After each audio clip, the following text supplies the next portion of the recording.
Jeez Louise. Gotta go start Black Life. You gotta go unplug it, plug it in, unplug it, plug it in, unplug it, plug it in. Good grief. Let me go try to get to the phones before we lose the phones again. Okay. Okay, Breaking Brown family on the phone. Y'all stay there. I appreciate you. I'm going to 786. What's your name? Where you calling from? What's on your mind? Hey, how you doing, Yvette? Pretty good. How are you? Demetrius calling from Lake Mary, Florida. What's going on? Hey, how you doing? I'm alright. So I want to ask. You. I mean, since you guys have this whole ADOS movement thing going on, I mean, I want to know. Do you think that? And I was thinking about this earlier. I was thinking that with ADOS making the push that they're making, doesn't it kind of, I guess, put everyone else's movements on hold for the time being? Like, you know, whether we're talking about immigrant groups or we're talking about, you know, Asian Americans with affirmative action or whatever they're trying to do, or it's LGBT. But, I mean, do you think, I don't know how successful the whole ADOS thing will be, but do you think at least, if ADOS cannot get what they need right now, do you think it at least kind of puts everyone else's push for whatever they're trying to get, everyone else's agenda on hold for the time being? Well, I think one of two things. I think there was actually a way for them to kind of try to fold up reparations into a bigger agenda. But I do think the way it is now, and it's not the way that I've done it, it's the way that they have done it to basically say, no, we're going to do this other stuff, right? We're going to do this class-based stuff. So yeah, it does in a way, because what we're doing is prioritizing ourselves. We've never really done that. Like in modern history, I'm not talking about throughout the history of this country, but I'm talking about in modern times, we've never prioritized ourselves as citizens who have never gotten our just due. So I think the way it's situated now, we have to, because we're prioritizing ourselves, I do think it says, yes, you have to take care of us first. You have to have us in here. You have to make us whole, because we've been here longer than somebody who just got here, and we've built this country. Our contribution is greater. So I do think in a way that it does do that, because everybody prioritizes themselves. It's only us who have been prioritizing everybody but ourselves. So yeah, in a way it does, but it could have been done differently by the people in these campaigns. They could have, I'm not in their campaigns, but they could have done it differently in a way that they said, yeah, we're going to do ADOS, and we're going to do this, and we're going to have this whole restructuring of America. But they either didn't care enough to do it, or they weren't smart enough to do it. Either way, it's not my problem. But yeah, you're right. Okay. All right. Well, hey, thanks for taking my question. No problem. I'll keep listening to your program. No problem. No problem. And you know what? I think the problem is, I don't really care if everybody else gets put to the back burner, because nobody has cared that we've been on the back burner the entire time. Like, nobody has cared that we've been the ones on the back burner. So I don't care if we put you should have been in the back burner.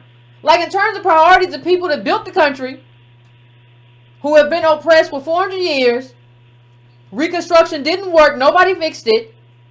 Like, yeah, like, how do we, in what scenario don't we come first? I'm just asking. In what scenario don't we come first? We our justice claim, our oppression, our contribution, we always should have been first. I don't know what y'all was dealing with. I don't know what anybody else was dealing with. We should have always been first. How not? I'm going to 713. 713, what's your name? Where you calling from? What's on your mind? Hello, Yvette. Can you hear me? I can hear you just fine. What's going on? Okay, so I'm not synced with the show, but I'm glad we can hear each other. Okay. I'm Phoebe. I'm from Houston. This is my second time calling. Okay. And I wanted to say that you are already arming us with all of the tools necessary to refute people online or any other social situation. I try. Just yesterday, someone was talking about the Jay-Z topic, and they were making all these crazy assumptions and everything. And not myself, but 3 other ADOS people quoted you and Tony, and it was amazing because they were dropping all kinds of data into the feed, and that just shut everybody down. Like the data does, like the data shuts everybody down because it's not rhetoric. It's not what you think. It's not what I believe. It just is what it is. The data is the data. Like I think that's the most important part here. I mean, throughout this time, I haven't done it as much as of late, but throughout the history of this show, and somebody asked one of the shows, like, Yvette, why do you keep showing data? Because some people are new here. And throughout the history of this show, I have shown like a lot of data. Like, you got to refute the data. Just refute the data. If the data ain't real, just refute the data. Like, but you don't do that. So you don't, like, what can you say? Like, you got to go find a different report that refutes it, and we can have a debate about that. But you have to do the other people. See, what we do with the data is we put other people in this position where y'all got to do the work too. No. Here's the data. Now you refute it. And they don't have the tools to do that because it's true. Because our data is real. It's not something we made up. So, I mean, I'm thankful, fam, if I've done that, but it is what it is. You still there, fam? Well, thank you so much. No problem. I'm still there. It's just my video feed is off, so I'm listening. Okay, no problem, fam. I appreciate you. I appreciate you calling in. And I appreciate that, that everybody is, because that's what has to happen. Like, I say this again and again, but I say it so that people will understand. This is not like how can I put it? Every movement kind of grows and moves from the other movement. This is not a movement that's based on just an agenda. This is not anything that's based on just okay, what matters and what doesn't matter, what policies matter. This is something that's based on who we are. And once that genie is out the bottle, ain't nothing you can do. The genie's out the bottle now. Now ADOS know what we're owed. We know what our contribution was. We know like what our justice claim is. We know about our ancestors. We know about the history of it all. We've had all these studies and reports that have come into play over these last few years.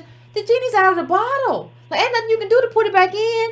You can talk all day about, it's a hashtag. No, it's not. It's an identity. Ain't nothing you can do with an identity. That's more powerful than an idea. Like, there's nothing you can do with that. There's nothing you can do with that, especially when it's undergirded by this much fact. There's nothing you can do with ADOS now. Nothing. So, I'm going to my next call. I am going to 210. 210, what's your name? Where are you calling from? And what's on your mind? Miss Carnell? Yes. Good evening. My name is Nyla. I'm from San Marcos, Texas. Okay. I wanted to know what the youth can do to support this fight. I'm 14 and this is important. Oh, my family will be at the 14. conference. 14, you're probably the youngest caller I think I've had. Yes, ma'am. I you know what? I think the best thing, and I appreciate you calling, I really do. I think you have to, one of the things that happened with us, I'm Gen X, there are millennials, there are boomers. I think we have people all over the spectrum. I think one of the things that young people have to do, we got the information kind of late. And for a number of different reasons, like a lot of the data wasn't there, right? And so we didn't have it because a lot of it wasn't there. I think one of the things that you all can do early is read the books and get the information early. So you don't have to play catch up like we had to play catch up. See, we didn't have it. Like, we didn't, like, even the Federal Reserve data, that was the 90s. We didn't have a lot of the stuff, all these books that's come out. So I think, like, we had to arm ourselves late with the data. I think that you all can do that early and start making those cases early to your friends early. And so that, like, especially your core group of people, like the people that you call friend, your peer groups, they have to know this stuff. They have to know this information. They don't have to know all of it, but they have to know enough of it. So when you go out into the world and you encounter these people, like, who don't know, you have to have the information to tell them different. And you have to be willing to do that. See, a lot of times people don't want to lose friends, right? Because, well, Sarah believes X, Y, and Z, and you know how she is. That's just how she is. Sarah be acting like that. And so you have to be willing to tell Sarah what it is. And use information that you have. But if Sarah don't want to be around you no more, you got to be willing to take the hit. And I think that's hard for a lot of people in a lot of different peer groups. But I think that's what you have to do. Arm yourself early with all the information. So when it's time to do the politics, I don't care what the politics is, a town hall. I don't care whether it's online. I don't care whether it's with your family. Like, you need to be the most informed person in the space that you're in. Does that help? Thank you for that. My mom gives me information, but I mean, the major majority of what you said has its major benefits a while from now, like this slow growing impact. Yeah. I mean, right now, to get everyone's attention, the young bring the young people's attention to this, because I feel as though the young people would have a very severe impact on this movement in the progression of it, really. I think that's very possible. And I think young people are online. So the question that I would ask, and I know they have to, I know, like, if you want to ask me, like, I don't always have the time. Young people digest stuff in snippets now because it's Instagram.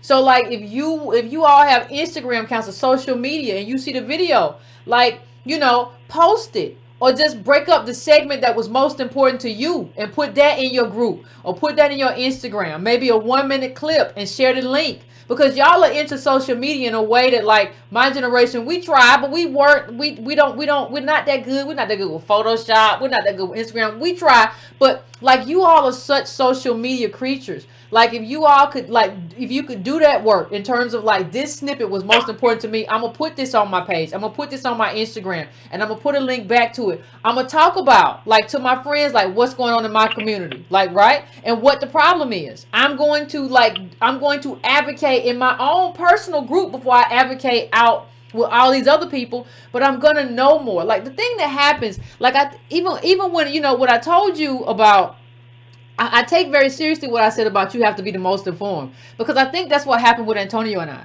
Like, part of what happened is that we were the most informed in terms of this social media and even in terms of real politicians. So what happens is that when you're the most informed, you get proven right. And then when you get proven right, people come back and they say, well, you're obviously the person that knows about this. Let me stay here. And so you end up being like the person who is the political person. And that elevates you in the hierarchy of your own personal community and your own personal peer group. And you continue to get elevated in a way that benefits ADOS.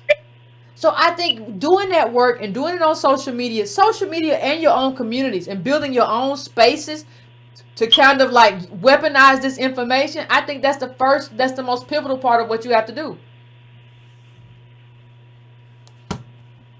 Thank you. I just wanted to honestly to get your permission first, you know, post on Instagram and post on my social media things, well, everybody, you know, about the movement, because there's always a lot of backlash, but no, it's always going to be, you got to be ready for that. You can't personalize it. But anytime somebody posts some of my video or Antonio, it's always backlash.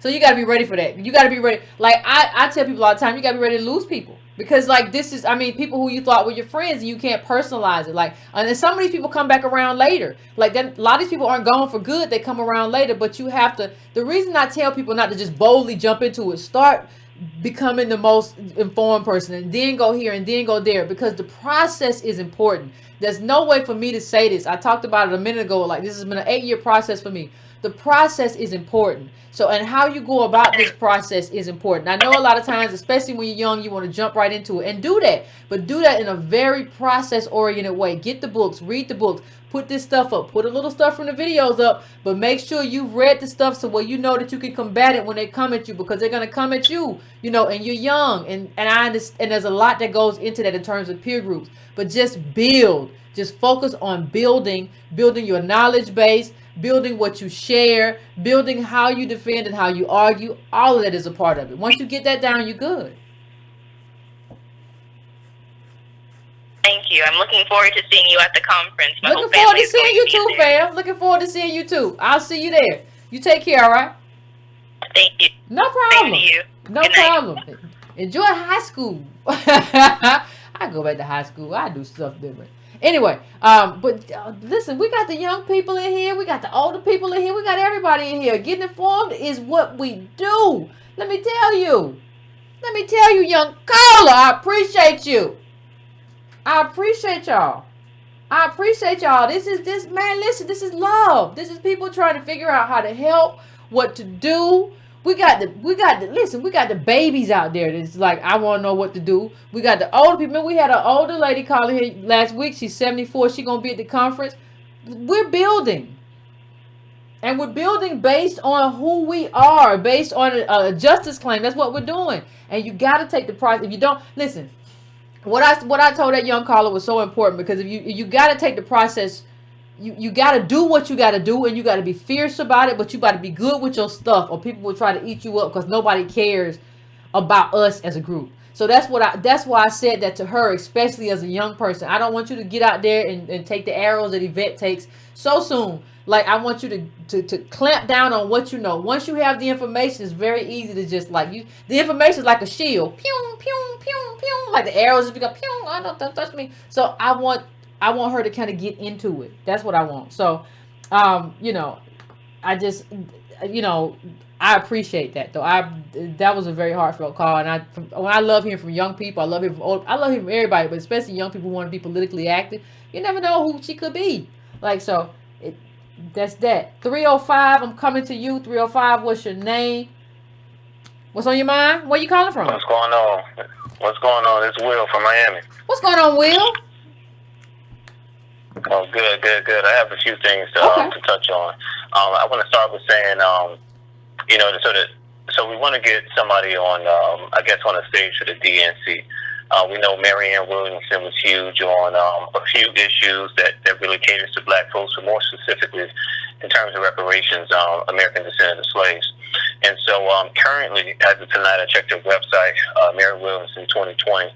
I think she needs about 2,900 more, somewhere around that number, a little less than 3,000 more contributions. And I don't think it's really detailed on her website, but she did say something in the interview as I think 200 contributions has to come from each state, and then it has to be total to a total amount of at least 65,000 contributions or something of that nature. So I just want to make a request to start that yourself, Tone Talks, and Tariq Nasheed, over the course of, I think we have up to the 15th of this month, really make a large push, the biggest push as possible, to sort of get all the online supporters, the people who are tuning in, to really go out and support her. She seems as someone who has been at the start genuinely in support, or at least exploring the idea of reparations. So we want to make sure that, we keep in mind a huge step in this process is getting someone up there that really took out the time to sit down with William Darity, to sit down and talk to Tone Talks. Well, let me start referring to him as Tone Talks, Antonio, and others like yourself, to really get out there. So I think that's very important. Earlier today, I stopped at my mom's house, and over the last weekend, and my brothers and father and everything, we got into this huge debate. And I just want to say that they're really on the opposing side of what autos is and the whole thing about receiving reparations. But I just want to say that when I went down there tonight, I convinced the whole crowd. So my message is to continue to push, inform, and educate. People who are on that polar side, remember, as we go out and talk about things, and it doesn't necessarily have to be talking points that we've heard, from Breaking Brown or nowhere else, but if you have some organic talent and good reasoning skills, it's easy sometimes to persuade people into getting out of the frame of thought that they're complacent in. And so that's very important. And I do have a question for you. Here are the questions, Yvette. Now, Thomas Sowell, well-known economist, William Waters, and now we have William Darity. Now, sometimes it baffles me how we have all of these people who are super, super intelligent, but they take these, and it's fine, right, because we want to be able to challenge each other mentally or intellectually, and they take opposing viewpoints.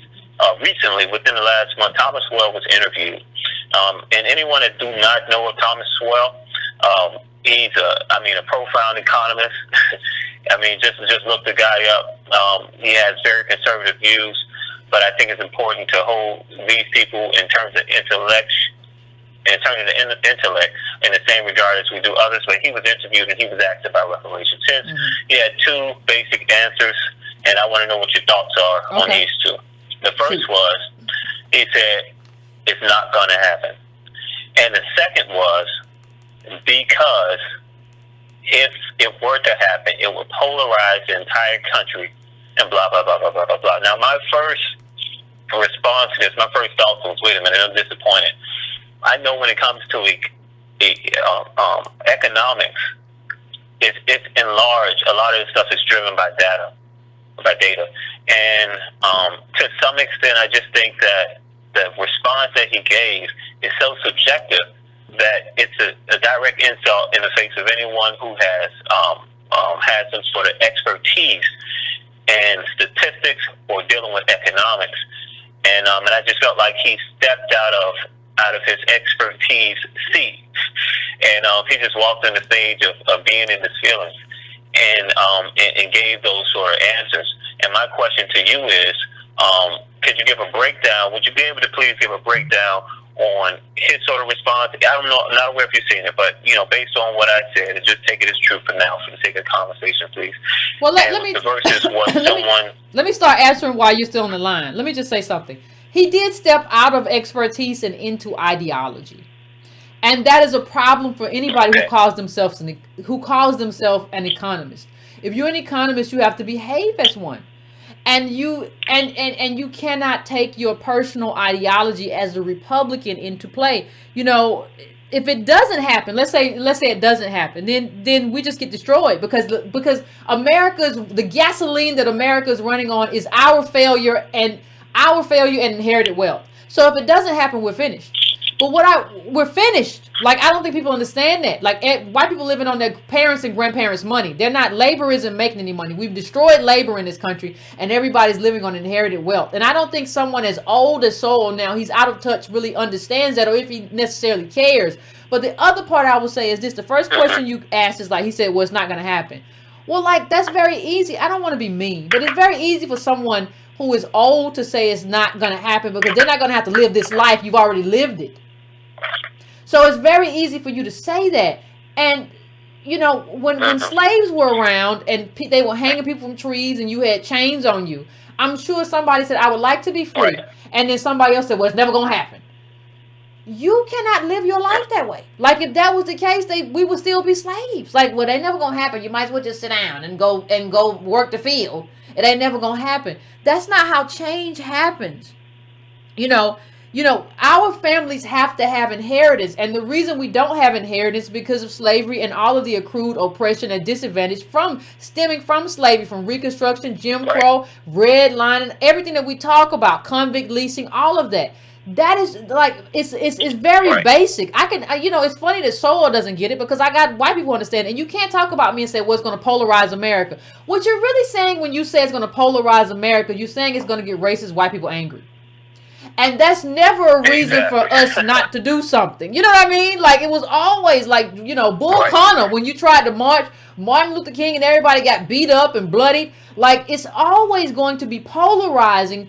Anytime you talk about justice for ADOS, it is going to be polarizing, because a lot of people fought the Civil War to keep us enslaved. So yeah, they don't want us to have nothing. That don't mean nothing, though. Like, how do you, as a self-respecting black man, say that? He ought to be ashamed of himself. Right. And so I want to just slip in about 3 more things, and I'll be brief. I just want to say first, continue on and say to all of the people who are listening, understand that the American story is a story of grit. It's an American story. And to the American descendants of slaves listening, I think we have to begin to not just champion, but really appreciate and honor our history in this country. I think you said it earlier tonight, Yvette. You said that we are American. It is our heritage. It's our history here, and that's something we have to understand. I think we have to have the decency and respect for all of the folks who died before us, who were lynched, the people who were burned, the people who were raped, and all of these heinous acts which were performed against our ancestors. We have to have enough respect in ourselves to say we are, American descendants of slaves, and not show disrespect to them by saying that we are just African, which is okay, because you could be a Pan-Africanist, but you also could be, identified still as an American descendant of slaves, in like manner how a Jamaican individual would say, I am a Jamaican, but he could also say, of course I'm African. We all came from Africa, So I just want to say, having said that, remember, to everyone who is not an American descendant of slaves, black folks, and by that I mean American descendants of slaves, has always been about and championed on and been for every single person who was black worldwide. And I could take you to the most recent events dealing with in Haiti when the earthquake came. I mean, every person I know who was African American had on their Facebook page or Instagram, "We are with Haiti." I mean, we sympathize with so many people. We always on a do. basis We always do. We always do. I mean, We always do. And so now that it's time for reparations, understand that, you know, you all have to be with us too, especially the Pan-Africanists, champion Pan-Africanism. Do not halt now because now we have a very specific agenda. And it's not like it leaves you out. It's just that, you know, you weren't included in it. So there's a difference. So I also want to jump to two last points, and then I'll hush up. I also want to say that please keep an open mind. Some people, they share common interests, but we have to reach across the board sometimes. Ben Carson, I think, was the first individual who I heard on TV distinguish between blackness and being African American. Someone at his statue. He said that during the period in which Obama was in the House, I think that was last term, and this term when he was getting ready to run for president, and they drug Ben Carson, Dr. Ben Carson, through the media. Understand that for someone like Ben Carson, although he's very conservative, to share that sort of idea, that frame of thought, to me, and my viewpoint is very important. What that means to me is that he understands. This is someone who will probably say no.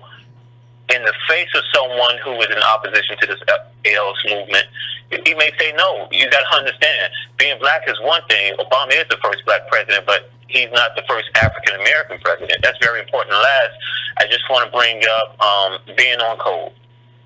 Being on code.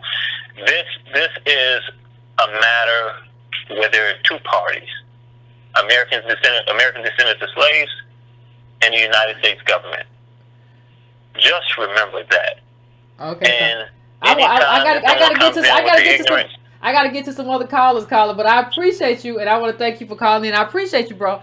But I want to thank you for calling in. Listen, let me just say one thing to the caller. I had to cut it off because I got to get to some other people who are in the queue. One of the things I want to say is this: a year ago, when Antonio and I really started talking about reparations and started pushing, and we said it should be a topic that Democrats, all candidates, but especially Democrats, because that's who we give our vote to, we said that they should be forced to talk about this. And everybody said that's never going to happen. Now they're talking about this. Everybody said they're not going to, you're not going to get the Democratic candidates talk about reparations, Yvette. That's dead. Roland Martin said it on his page years ago. Nobody's going to deal with reparations. It's garbage. It's a fool's errand. And here we are having the conversation. Here we are with now Sheila Jackson Lee saying she's adding people, sending out a Dear Member letter where she's asking more people. You have more people than we have seen in the history of H.R. 40 get added on to H.R. 40. That is because of what ADOS did, and that is because of the ferocity of ADOS people and people who understand lineage in this country. That is because of us, and people told us it wasn't possible. So I don't listen to nobody who tells me that it's not possible. And even in terms of African Americanness, like nobody tells Jamaicans that they have to understand themselves through Africans. Nobody says you have to call yourself African American. You can just be Jamaican. So why can't I just be ADOS? Slavery as in the institution, American descendants of slavery. Why do Jamaicans just get to be Jamaican? Like you got to call yourself African Jamaican. You can't call yourself. Why do I have to do that? Why can't I define myself on my own terms? Nobody is making that demand of anybody but us. And I'll tell you why I think it is, because we are in the richest country in the world and everybody wants to use us as a throughway. No, I got to get my stuff first. And I'm not saying that you don't have your own claim. America's empire. A lot of people got a claim. I'm telling everybody got to bring their own claims. Our claim is our specific claim. It's our claim.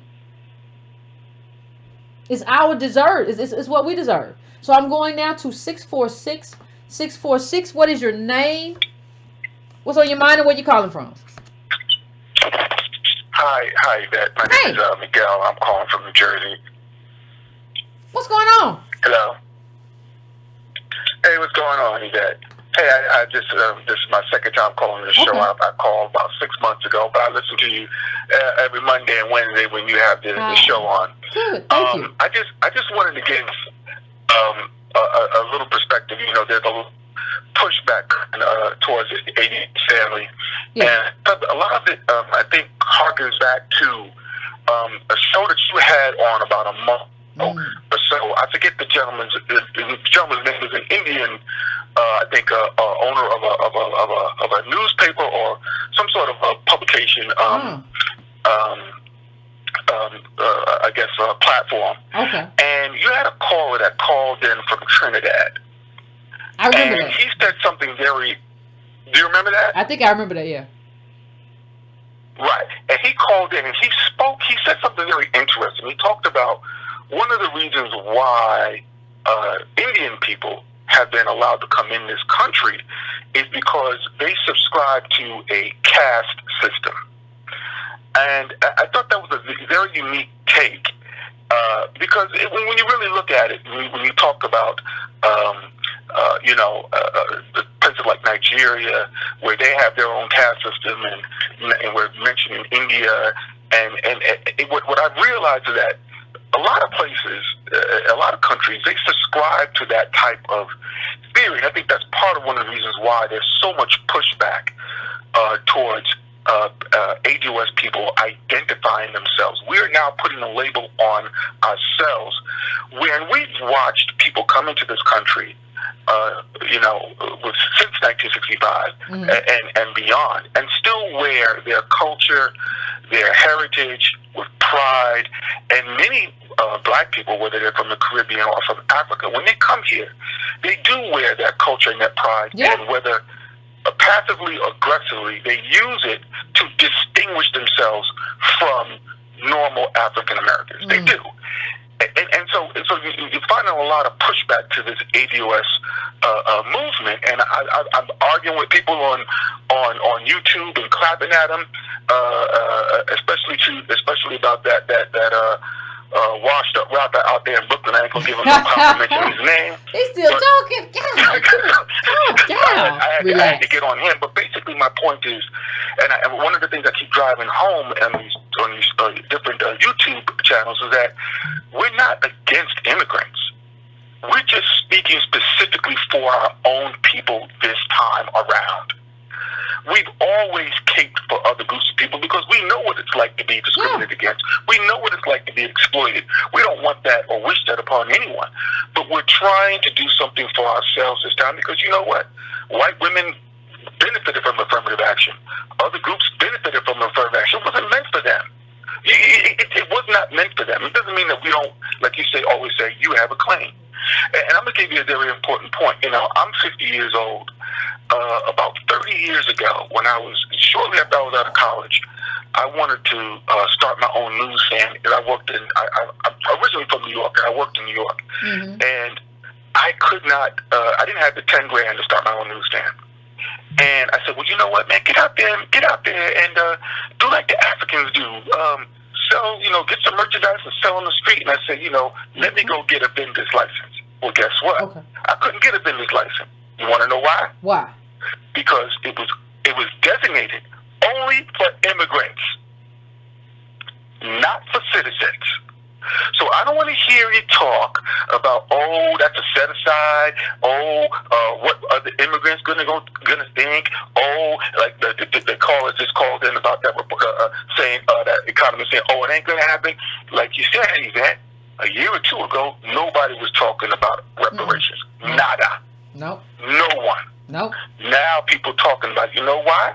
Because ADOS is saying no more votes for free. We're not voting for symbolism. We're not voting for, he married to a black woman and got 2 black daughters. We ain't voting because you got doing the ski weed and the AKA thing, Kamala. We're not doing none of that.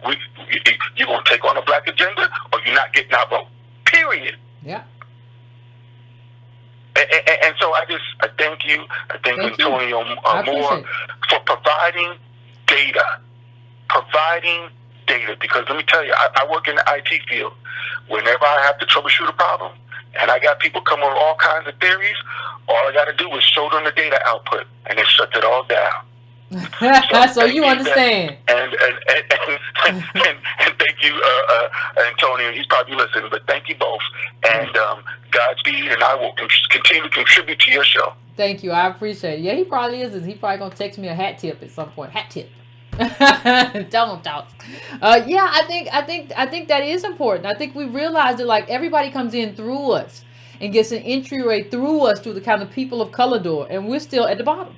So everybody else, whether you look at Latinos, Asians, everybody come here and we still flat. To a certain point, you have to say, no. My advocacy in my politics is for me. It's not for everybody else. It's for me. And you have to make your own claim. You don't get to climb on my back and piggyback your claim and say, this is a new black and this is a new black. And this new. No. You have to build your own claim. You don't get to say one crow. No, build your own claim. Don't try to build it on the history of our claim. I'm not saying that you don't have a claim. That's for you to decide and that's for you to build. I'm saying right now, in terms of our politics, we have to be squarely focused on who we are and what our claim is. There's nothing wrong with that. Everybody has different claims. People having claims about American imperialism. People have claims in this country, whether it's Native Americans, other groups. But you got to build your own claim. Don't piggyback on me no more. My back is tied. We tired of being the mule for the Democratic Party or for anybody else. Our backs are tied. You got to build your own claim. And good luck. 720. I got two 720s. 7208. 7208. What's your name? Where you calling from? What's on your mind? Hey, how you doing? Pretty good. How about you? Hello?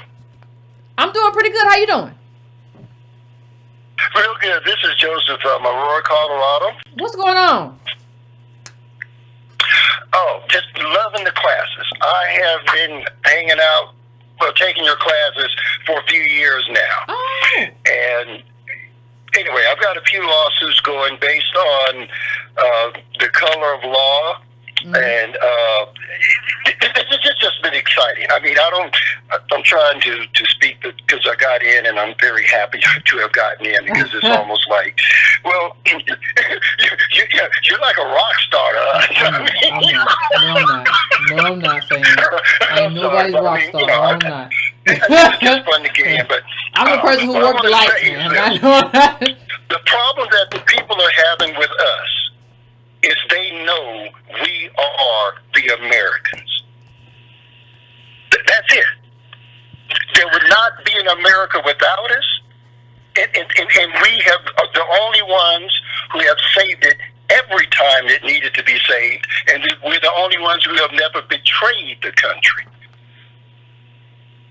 That's what they don't want to face. Yeah, you're right. Okay, so that's why they get upset with us. They have no legitimate claim to this country. We're the only ones that do. And you and Antonio and Army, you opened our eyes to this. We know who we are. We want to be who we are, and we are coming. And I'm just happy to be a part of this revolution. Well, thank you, fam. Thank you so much. Thank you, fam. Yeah. I'm alive, and I'm fighting, and thank you. That's thank good. You. No, I appreciate you, fam, and I've heard you on Antonio's show. I appreciate you for calling in because I've heard you there, and I think the beauty of this space that we're in right now. I think sometimes we see like what it is to be ADOS and that kind of suffering and oppression, and that's all real, and we've all talked about it. But the beauty right now is the seed that is being planted, and like, you know, we're not going to see. We talked about seeing all the fruit, but this is growing up. Like, you know, I don't know how many of you all are gardeners, but you know, when you see a little seed that you planted, and you go outside and you look in the pot and it's like a little bit of it up, and you're like, it took root. That's where we're at. It took root. It took root. Now you protecting that seed, that germinated seeds, no seeds, but it took root. That's the first part. It took root. That's huge. I don't even if we understand how huge that is. It took root. That's huge. I'm going to 720 right now. 720. What's your name? Where you calling from? What's on your mind? Hello? Hello? What's going on, 720? Hey, Hello? Queen, it's Twine. I'm calling from Kingston, Texas, but I'm from Ohio. Okay. What's on your mind? Yeah, first of all, I want to say thank you for taking my call. I've been listening to you for about 6 months, and Okay. I want you to know I support the ABOS movement. Okay. Yeah, but the reason why I called, I get it where you guys are coming from. I get it. Generational wealth, home ownership, legacy. I get that. But the reason why I'm calling is, me personally, I'm from the projects. I grew up around blacks my whole life. But me personally, I'm against reparations. And I give you 3 reasons why. You gonna give Okay, reparations? You number gonna give one. it? You say you give? What'd you say? No, I said I'm against reparations. Oh, I'm you gonna give you against? 3 I thought you reasons gonna why. give. Okay. Yeah. Okay. Yeah, I'm against it. Okay, number one, let's take away slavery and colonialism. Now look at what I call them OHAs. Look at what OHAs did to the planet. For every rock, blade of grass, innocent drop of blood that they shedded on this planet, I feel every white person should be decapitated right there. All right. I got to go. I'm not doing no decapitations. I'm sorry. I don't know what's going on with y'all. Everybody drinking or smoking or something. What's going? Say no to all drugs. What's going on? Like, what are y'all doing? How you call it? Like, how do you call up my show and say decapitate? What's wrong with y'all? Like, do we have a mental health crisis in our community? Because I have to snatch out comments like that too. What's wrong? Like, I understand if mental health isn't available, but like if it is available, you need to take if it's in your program, or I don't know what medication. Everybody, you need to get somewhere. What are you talking about? What is this madness? Jesus. 757. I'm coming to you. What's going on, 757? Good Lord. Oh, trying to get me snatched up. Yvette. Otis, what's going on? Look, that old head was all messed around, wasn't it? Look, I'm telling you, I think they're trying to sabotage you with foolishness. I think so Look, too. the young man called in and talked about Thomas Sowell. I'm going to try to get through this real quick. Thomas Sowell and Walt Williams are part of the reason that I've been complaining for the last 5 decades that we've been hoodwinked. Are you there? I'm listening to you, Otis. Yeah, and I want that young man to call into you. He can easily go to Wikipedia. It's not perfect in the Bible. But what you're going to find out is Thomas Sowell and Walt Williams were the vanguard of telling us about respectability politics and what's wrong with affirmative action. Now, you probably know a lot about it, but I'm going to go through a quick quote so you'll understand and people will get it. I don't really understand why that young man is confused and trying to juxtapose whether or not we should confront these people. They are paid hats.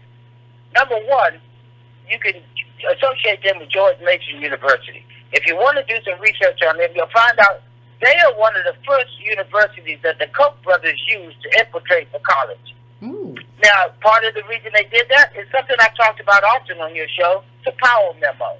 This stuff was laid out and billionaires are doing it. That young man, if he listens to Thomas Sowell and Walt Williams, he's getting some of the first paid intellectuals that talked us into believing that everything was okay with civil rights. One of the people just talked about all the things that are wrong with it.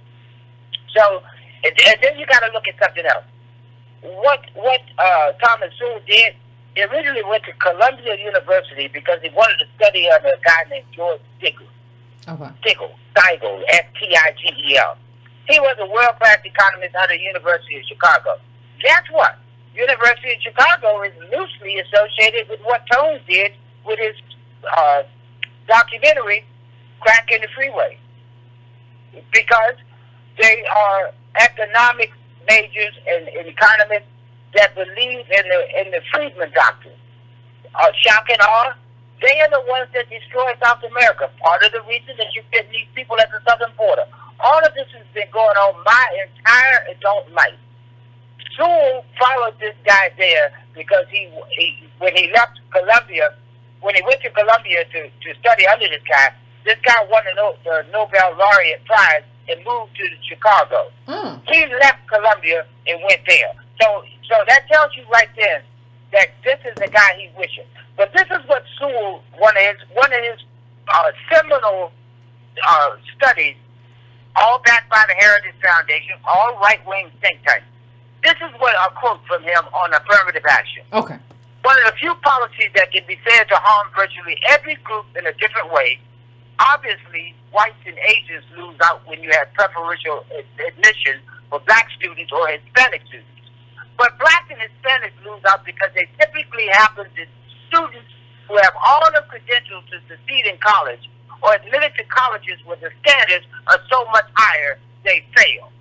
Now, that's a man that's telling you that because you got in on affirmative action, the reason you fail is because you can't come up to mustard. The standard is too high. What do you think is the rationale behind a man that thinks like that? Money. Thank you. Look, for a minute, I told a lot of things in life, and they say first one speaks loses, but you nail that one, you get the grand prize. Not only does he get paid to do it, he gets paid handsomely to do it. Now, he's got all kind of honorary degrees and all kind of stuff. And here's another one that you're going to love. This is a man who works at think tanks that are funded by the federal government. The first think tank he worked for actually was funded by LBK. But he's telling you, now you're going to love this quote from him. He takes strong issue with the notion of government as a helper or a savior of minorities, arguing that the historical record shows quite the opposite. No lie. The government didn't save us because the government did what? It backed the lost cause, the people who lost in the goddamn Civil War. Yeah. This man is a paid shrill, and if you want to follow any kind of logic with him, you got to be damn near licking the windows of a little yellow buck like somebody just wrote in the chat. Stop it. Stop. I mean, these people are paid to tell you that respectability politics is the way to go. And here's another thing. He's so intelligent till he doesn't even think that Republican or Democrat matters. He fancies himself a libertarian. This is a man who grew up, born and raised in Gastonia, North Carolina, but grew up in New York City. But, like Clarence Thomas, benefited from affirmative action is now telling you it's been harmful not because it was administered wrong or executed wrong, or that they put a lot of pitfalls and floor traps in it. He's telling you affirmative action was bad because it harms white people too. Get the hell out of here. These people, that's why he can tell you, just like the new wave for him with your boy Lowry and McWhorter, that is a new wave of Walter Williams and Thomas Sowell. Yeah. So they're paid hacks. Go to Wikipedia, look through, follow some of the links, and you'll find out they get paid to lie to you about what's wrong with government. And the same corporations who pay them thousands to talk every year are the same people getting benefits from the government. Come on, it's not that hard to figure out. There's some more stuff, but I'm going to let you get some other people in. Keep doing what you're doing. And look, they had us in the infancy, and now I think we're actually moving past that toddler stage when it comes to this. Yeah. And that young lady that you had said that trying to get young people involved, they are getting involved. The thing is, we got to still do that recurring training. Know what you're talking about. You hit on it at the first of the show. Don't be afraid to say you don't know. And if somebody tries to trap you with a false narrative, feel free to call some friends, because we out here, ADOS strong. They're lurking, they're learning, and we're ready to go at them with the facts and the data. So don't be discouraged when you get some knucklehead to throw something new on you and try to spin a yarn. Much love to you, sister. Do Much what you love to do. you, I'm Otis. loving it. Much love to you, Otis. I appreciate you. Yeah, don't be frustrated, fam. Ain't no reason to be frustrated. Don't be frustrated at all. It's all a process. Don't reason to be frustrated by any of it. And he, Otis mentioned McWhorter. I never understood how McWhorter got in this conversation. Like, he's a grifter too. Like, people say, no, Yvette, he's like a PhD, but he's a PhD in linguistics. And you can say, well, Yvette, you're not a PhD either. No, but I weaponize the information. I access other economists, historians, and I put it all together in a way that makes sense for our specific advocacy. But this man doesn't do any of that. He's a linguist. Like, if we were talking about, he got in here, I understand, talking about Ebonics. Well, that kind of makes sense because you're a linguist. What do you get to talk about reparations? You don't even bring, you just bring ideology to the conversation. Like, somebody should have been told McWhorter to go somewhere and sit down. Like, how are you here? You're just the one people sent here to kill reparations. Why don't you go do whatever it is that you do? Do your life. Live your life. Like, you don't get to, like, him and Lowry, just the weirdest thing. Nobody watches that little silly little thing you do. That little, whatever that little, like, this is just stupid. Like, why are y'all talking about, like, well, we don't believe, da da da da da da. Why is McWhorter talking at all, though? I can see even a little bit of why Lowry, but why is McWhorter allowed to, like, come into the space and, like, have this conversation? Like, it's not like he's coming in here and he's bringing, I've talked about, I've got Pickety's information, I've got Darius, I got a bunch of different stuff, and I want to have a whole conversation about. No, you're just talking because a lot of people in your life have told you that your voice is worth hearing. Like, you just, and you don't have much to offer. I don't know what you do with linguistics, but that's your thing and that's your arena. But outside of that, I've watched your little podcast. You don't really say anything worth hearing. Like, but you like to hear yourself.